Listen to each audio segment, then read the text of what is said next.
मैंने आपको पहले भी बताया है कि जब लॉस होता है किसी फर्म को, जब लॉस हो रहा है तो लॉस के केस में वो profit and loss appropriation account नहीं बनाती है।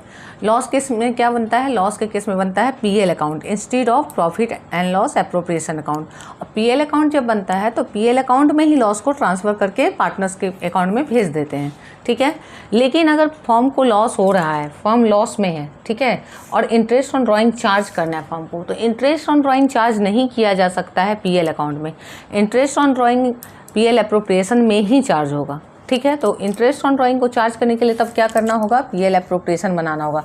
मतलब एक ही कंडीशन है कि लॉस है और पीएल एप्रोप्रिएशन बन रहा है, कब, जब इंटरेस्ट ऑन ड्राइंग पार्टनर से लेना है। तो अब उसके लिए क्या करना पड़ेगा, यहाँ पे लिखना होगा टू पी&एल अकाउंट, और ब्रैकेट में क्या लिख देंगे, लॉस, और यहाँ क्या लिखेंगे, बाय इंटरेस्ट ऑन ड्राइंग, और जिसका भी ड्राइंग है ए और बी का, ठीक है, वो ड्राइंग टोटल यहाँ आ जाएगा। उसके बाद जो लॉस है वो लॉस आएगा, और बाकी जो बचेगा वो लिखाएगा by loss transfer to capital accounts, ठीक है। और लॉस जो है वो कैपिटल अकाउंट में ट्रांसफ़र हो जाएगा, ठीक है।